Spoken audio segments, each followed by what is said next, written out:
Hi, my name is Carrie Moore. I'm with ISDM, and I am here with Stanley from Turnscape. They just won an ASLA 2014 Honor Award. Congratulations. Thank you, Carrie. It's nice to talk to you.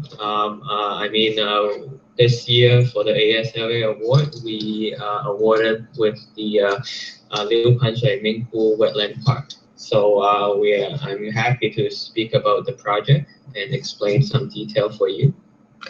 Yeah, I would love to hear about the project. It looks like it was 222 acres, and it looks like there was some major constraints that you guys faced at the beginning of the project. Yes, the project, I think in general, not just the Liu Panshui project that we had awarded this year, in general in China, all the rivers are very polluted. And also where it's the location where people are dumping their garbage and stuff like that.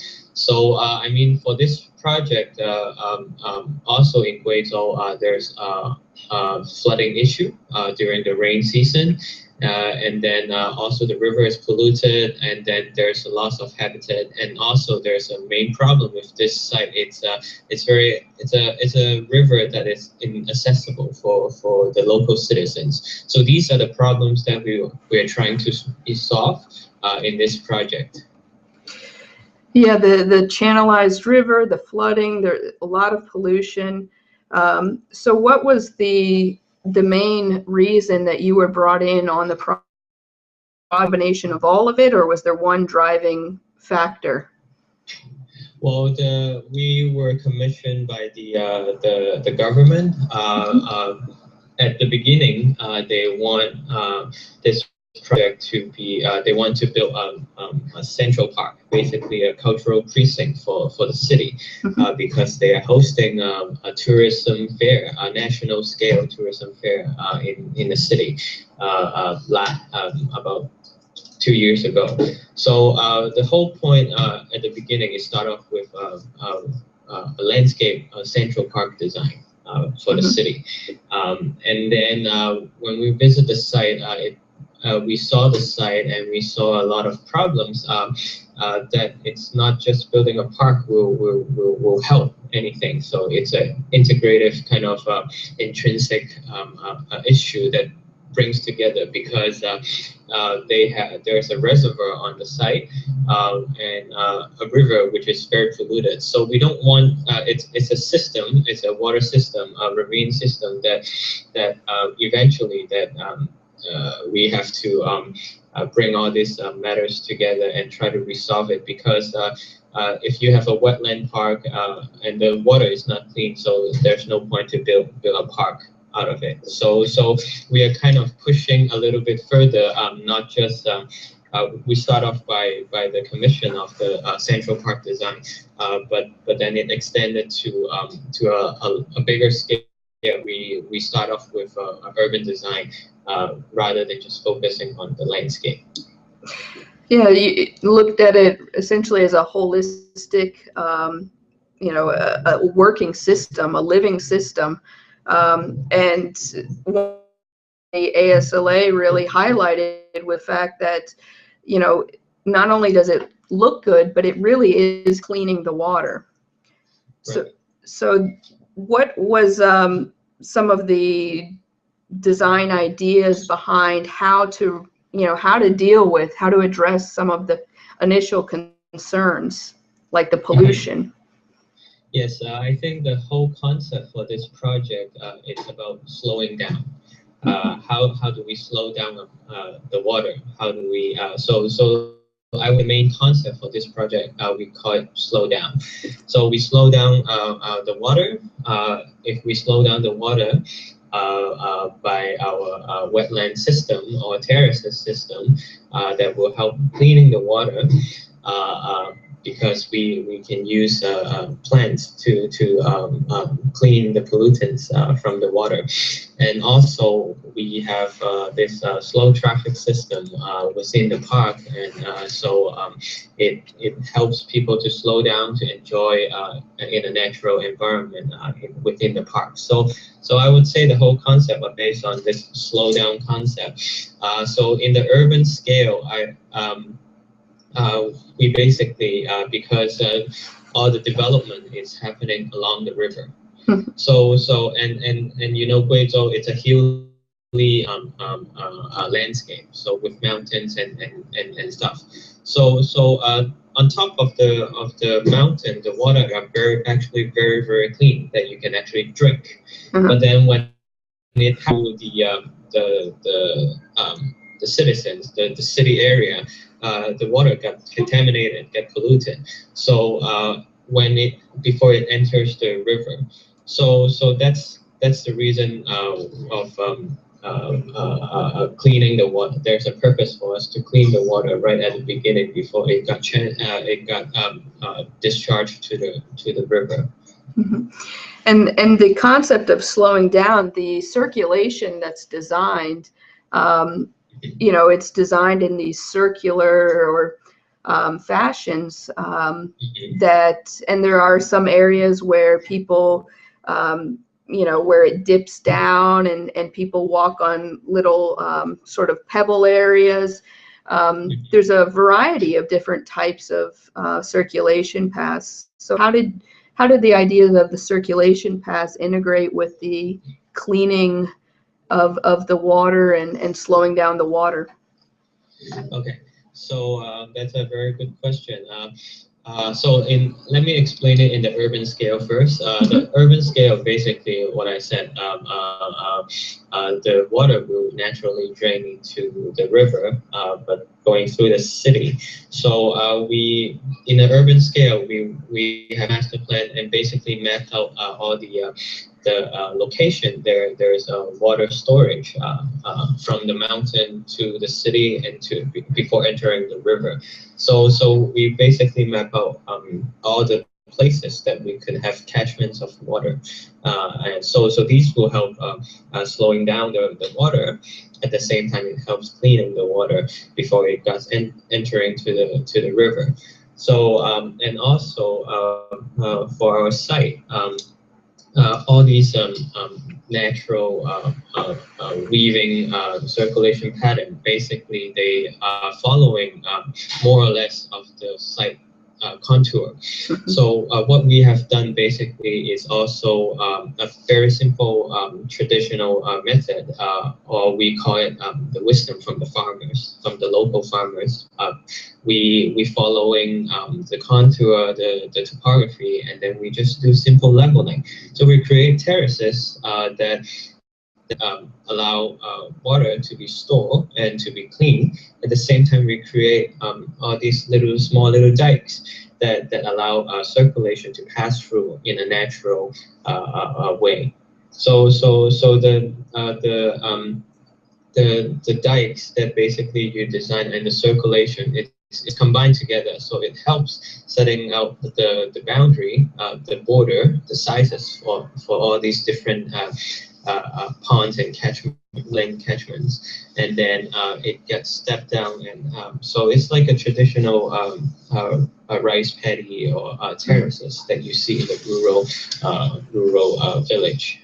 So it is not just happening in China, but terraces, farmers, they are using this simple method to create a habitable space and create places for crops to grow. So it's a general concept as well.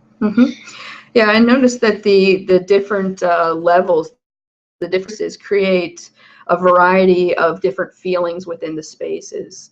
You know, you've got the bridges, which, you know, are elevated, and you've got some other paths, circulation that is really right down at the water level, creating a large variety of different ways to interact with the site.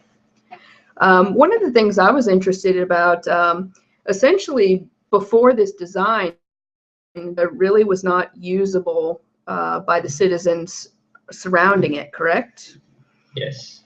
Okay, so since this time of doing the design, what have you seen in the community? What has the response been? Well, the site before there were quite a few of local villagers. Mm-hmm. So because the site was chosen by to build the park by the government, there's not too much of local villagers. So they have to move out from their place, which their buildings are already kind of in a very bad condition. And the community, I would say after it's built, it's actually create a lot of positive response because it becomes like a new icon for the city, because the city was a typical developing city in China that urging for urbanization in general. So that's why in a natural the site condition, because of this natural resources, so it was chosen to be become there for the city to chosen to create a cultural precinct there. So besides the park, they are going to put in museums, libraries, school, and all these public amenities for the community. So there was a school right at the beginning. So how do we bring in the circulation from the school? And at the same time, we have commissioned by the government to design their calligraphy museum, which is also built as well at the same time. And then also the library as well. So the calligraphy museum is built right now, and then it works with the park very much. So we designed the whole thing as a complex, a cultural complex. So that's why all these circulation, there's a reason, and there's a specific way to meet people to find their ways. And then also for the reason to create a skywalk, because to create all this variety of pedestrian experience, it's we don't want to, because it's a wetland, it's a natural pond and lake. So we don't want to intervene too much of the water itself. So that's why we want to elevate everything up to minimize the interference with the environment, but sufficient enough to provide crossing across the river. Yeah, I think it'll be interesting to see over time the impacts. I mean, there's been research that's been done for children that live under flight paths, so near airports where the flights are going over, and there has they've been impacted. Their learning has been impacted over time because they're constantly being disrupted. But there's also, living next to a site, or being at school next to a site that is polluted and has some environmental issues, versus being at school next to a site that is what they're next to now, is going to have a tremendous impact. I mean, not only can they learn about wetlands because it's right in their backyard of their school, but it creates an overall well-being for them to experience. And so I think it's really going to I think have tremendous impacts not only on the community but all the children that go to the school. Right, definitely, because around the park, besides the school, they also are planning to have a commercial street. So they do want to bring in lively kind of vibrant urban life next to the park as well. So this master plan, it's really trying to integrate all this urban programs as well as this natural program together at the same time. So it's like for education wise, it's like a backyard for the students to just come out to the park and learn about how this system work in. And also this park also educate the local citizens that they could actually have how the importance of having a clean water, the importance of being responsible to their living environment. So this is, I think, is very important to educate the local community as well at the same time. Mm-hmm. One of the things that you had mentioned is that, you know, there are a lot of polluted rivers in China. Where do you see, you know, landscape architecture in China? How do you see it developing? Because it seems like there's a huge movement towards a lot of projects in China right now. So I think again, it's about this urbanization in general, because and all the new movement, it's because everyone wants to develop their city along the river. And again, I think the main concept for Touriscape and for us, it's not we're not against urbanization, because it is a fact and it is a reality that we have to deal with. So we are not saying, okay, if we have a natural environment and we will stop all these development. More for us is how can we design and create an environment that will allow this urbanization and natural environment to coexist at the same time, and it will work together. So that's why for all the Touriscape projects, we do not just a design, but rather we start off with a very scientific process of analysis, analyze using GIS system, mapping out the geography, the topography, the biodiversity of the existing area, the cultural heritage location, and also a recreational corridor. So before we start our plan to design, we basically will do a very thorough analysis. And what we want to do is also create a green infrastructure, infrastructure that will allow urbanization and urban development to happen.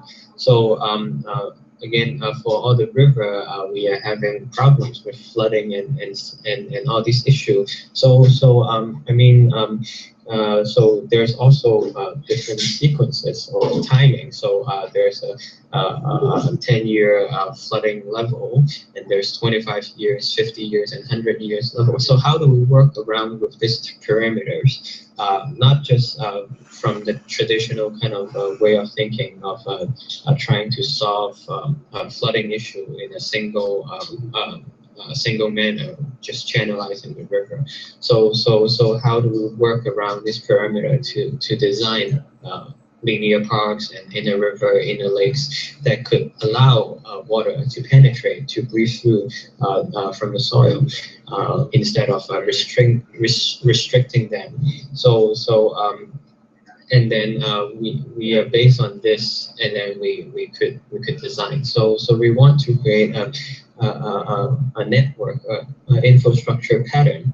We call it a security pattern that will help the development to shape the city in a way to allow all these new housing, new commercial to happen at the same time.